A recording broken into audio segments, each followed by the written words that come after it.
السلام علیکم قدرمن لیدونکو ته مرحبا یاست. زه شیرزاد مرکلی کوم. نن د ویکټ جوړونې په اړه باندې خبرې کوو. ویکټ څنګه جوړیږي؟ د افغانستان په سطحه یو له مشهورو کرکټرانو څخه ښاغلي عبدالله خان راسره دی. عبدالله خان ښه راغلاست زموږ خپرونې ته. ډېره زیاته مننه کوم شیرزاد صاحب، تاسو ته هم ښه راغلاست وایو. ډېره زیاته مننه چې موږ ته وخت راکوئ. د ویکټ جوړونې په اړه لومړی تخنیکي برخې ته راسو. دا ویکټ چې موږ مثلا د بغل ته ورته ناست یو څو پوړه ده؟ لومړی د مځکې څخه څومره ژوره ده؟ کوم مواد سره ګډېږي؟ څنګه جوړیږي؟ په دې اړه کله معلومات راکړئ.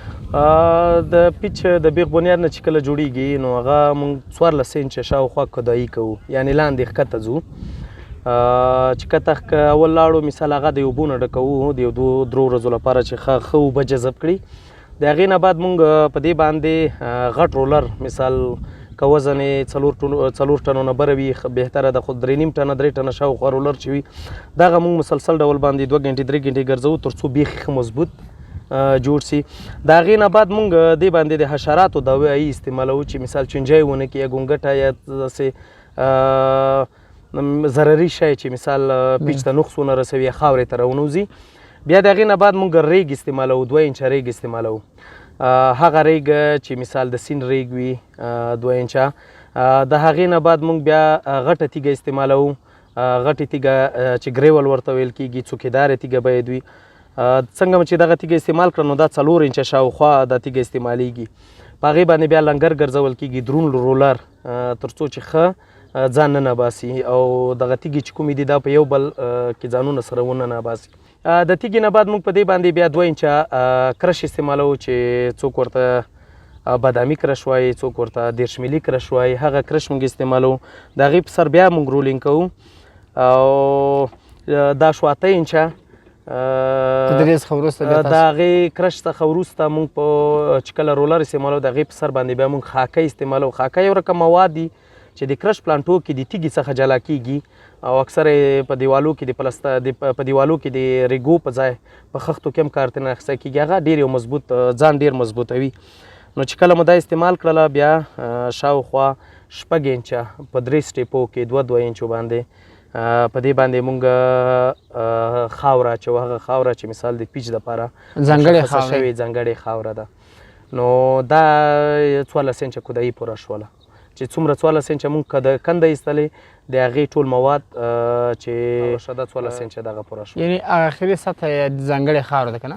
بلکل اخري سطحه یې د دې ځانګړې خاوره ده، هغه خاوره چې مثال په پیچ کې استعمالیږي.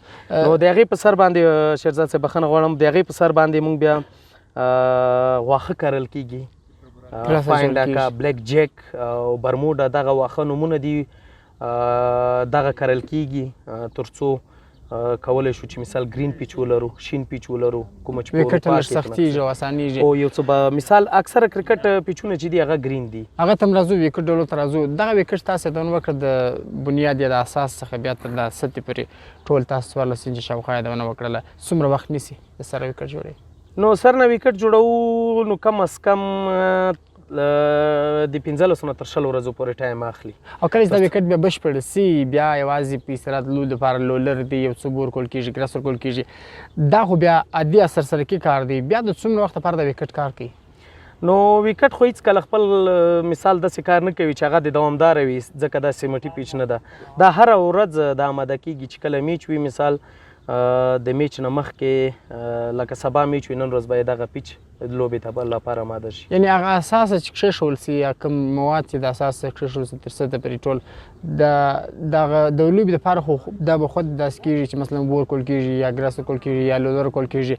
بیا د سره څخه ویکټ جوړېدلو ته به اړتیا نه وي تر ډېره وخته پورې. څومره وخت وي؟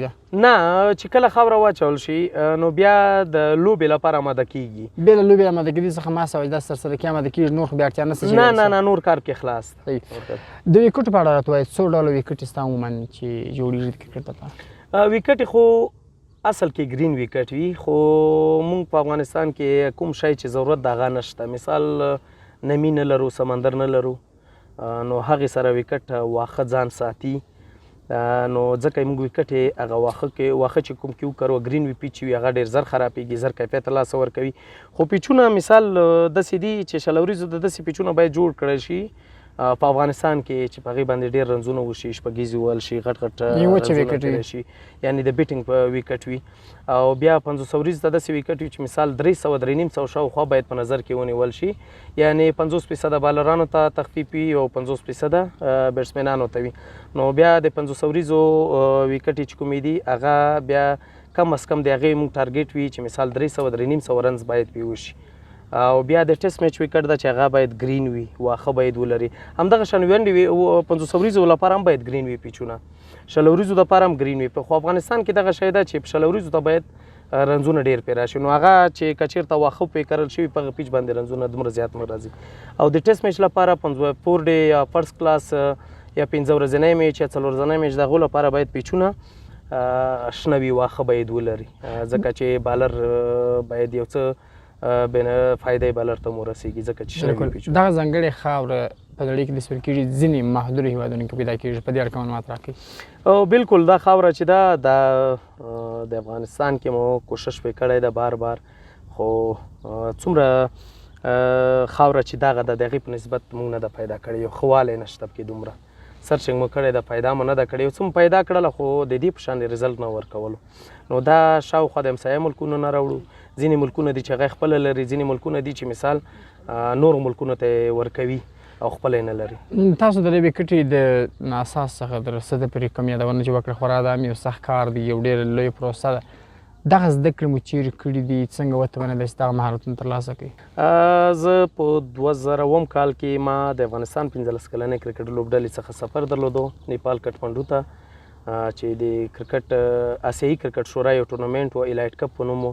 په هغې کې زه د افغانستان په نمایندګۍ باندې د ویکټ کیپر په حیث باندې په 15 کلنۍ کرکټ لوبډله کې وم، چې نجیب الله زادران، حشمت شاهدي هم په همدې سفر کې راسره مل وو، او حشمت الله شاهدي مې بیا د وطاق ملګری و. نو کله مې چې د افغانستان 15 کلن کرکټ لوبډلې سفر نه راستون شولم، نو هغلته مې چې څه ولیدل د پې جوړونې په برخه کې، دلته مې اورېدلي خو په عملي بڼه مې نه ولیدلي چې مثال دغه کار یو داسې کار ده ډېر اهمیت لري او اړتیا ده په افغانستان کې، او دغه کار کې څوک نه وو په دې فیلډ کې. او علاقه دې ورسره پیدا شوه؟ علاقه مې پیدا شوله. نو بیا په 2000 کال کې آخري میاشتو کې مې دې کار سره په افغانستان کرکټ ادارې کې چې هغه وخت فدراسیون په هغې کې مې د کابل کرکټ سټیډیم کې په دنده شروع وکړله، په دنده بوخ شوم په کابل کرکټ سټیډیم کې. همدغه شان مې سلو کرکټ پرېښودو، خو دغه کار ته مې توجه زیاته شوله. بیا هم په 2009 کال یاد ما فکر 2011 که 2011 په دې کال کې مې د افغانستان د کرکټ بورډ لخوا نه، د افغانستان د کرکټ ادارې لخوا نه مې یو د 3 ورځنی کورس درلودلو، چې هغې کورس اسناد مې ترلاسه کړل او کورس کې مې برخه واخیستله. نو بیا همدغسې لګیا وو په عملي ډول باندې، مثال د افغانستان په مختلفو ولایتونو کې لکه کندهار، خوست، کونړ او پکتیا، دغه ولایتونو کې چې کوم میدانونه و، دغه میدانونو پیچونو جوړولو ته مې سفرونه درلودل. دغه اکاډمیانو په دغه ولایتو کې چې کوم اکاډمیانې وي، دغه اکاډمیانو ته مې سفرونه درلودل، د هغوی پیچونه مې جوړول، د میدان په لیول کې به مو کار کولو. همدغه شان مو په همدغه وخت کې د افغانستان مختلفو ولایتونو ته سفرونه درلودل، چې هلته مو داخلي کرکټ لپاره پیچونه مو د کول، لکه خوست ته، کندهار ته لاړ یم، په خوست کې مې ټورنمنټونه کړي، په کونړ کې مې ټورنمنټونه کړي دي. نو بیا په 2022 کال کې د کرکټ نړیوالې شورا څخه مې 10 هفتې کورس ترلاسه کړلو، چې د افغانستان څخه یوازینی کس زه وم چې دې ته سلیکټ شولم، ځکه ژبو سره مې څه بلدتیا درلودله، نړیوالو ژبو سره. بیا زه صرف سلیکټ شولم او دې لپاره مې 10 هفتې درس وویلی د کرکټ نړیوالو شورا څخه، او اسنادونه مې ترلاسه کړل. څه نه یو والته ډېر په زړه پورې سره لپاره چې لا په لوړه کچه دې زده کړل او څومره ښه تشویق سوه، څومره ښه تاسو نور مهارتونه ترلاسه کړل؟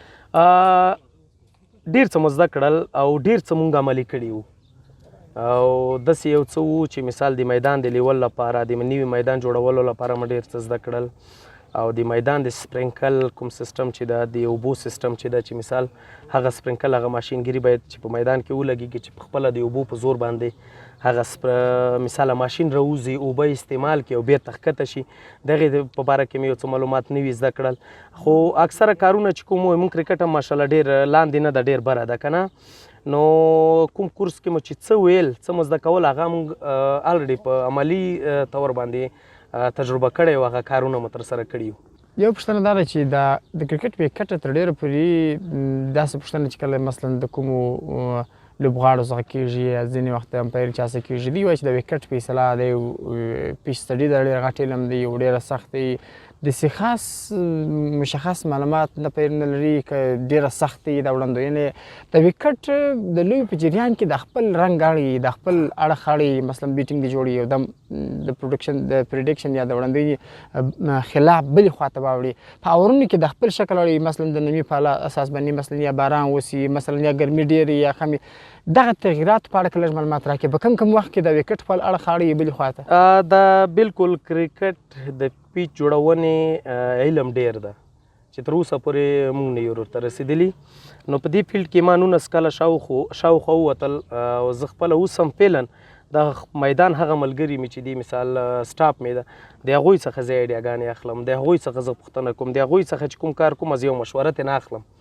ځکه دا غټ علم ده تر اوسه پورې 19 کاله شاوخوا ووتل په دې فیلډ کې زه هغو مثال هغه نیمګړتیاوې رامخې ته چې زه مخکې نه یم ورسره مخامخ شوی ویکټ بدلیږي ویکټ په هر حالات کې بدلیدی شي په هغه وخت کې بدلیږي مثال چې کله اول بیټینګ وشي مثال هغه ډېر یو ښه ټارګیټ ورکړل شي نو دوم کې چینجز راشي دا وجه نه وي چې مثال پیچ تغیر شولو امکان دی ولري چې یو ښه بالینګ پیښ شوی وي امکان دی ولري چې کوم رولینګ چې د دوی د انینګز په منځ کې غوښتی ده د هغې سره ویکټ تغیر شوي وي او امکان دی ولري چې د لمر وړانګې ډېره تیزواله سره هغه د پیچ سپاټونه راچت کړي وي نو دغه په هغه وخت کې په عملي بڼه باندې چې کله ګورې دغسې تغیرات راتلی شي خپل د لاسته راوړنو په اړه کوم راته د افغانستان کرکټ بورډ څخه شپږیزې کرکټ لیګ څخه 15 ایوارډونه لرم او د هغې سره یو د لیسټۍ ایوارډ لرم د افغانستان کرکټ بورډ راته ډالۍ کړی همدغه شان د ای بي سپورټس کمپلیکس لخوا نه 3 ایوارډونه راکړل شوي دي چې هغوی سره هم د ای بي سپورټس کمپلیکس په ای بي کرکټ سټیډیم کې مې کار کړی د هغوی څخه 3 ایوارډونه لرم او همدغه شان په شخصي سکتور کې 3 ایوارډونه او یو سرټیفیکیټ د ای بي نه د میلیون لیګ لخوا لرم او یو سرټیفیکیټ یو ایوارډ د سولې لیګ څخه لرم چې ایوبي صاحب په لار اچولو مخکې ډېرې زیاته مننه دا خو ماشاءالله ډېر ایوارډونه تاسو ترلاسه کړي دي هغه سره تاسو کوښښونه کړي دي محنتونه مو کړي دي او بالاخره یې ثمره هم دا ده چې د 19 یا 19 کلونو څخه وروسته تاسو هغه ښه ثمره وینئ او ایوارډونه سرلیکونه ترلاسه کړي دي په دې هیله چې په خپلو چارو کې لا هم څو چې نور بریالی اوسئ د افغانستان لپاره لا هم په دې برخه کې خدمت وکړي ډېره مننه چې موږ خوشحاله اوسئ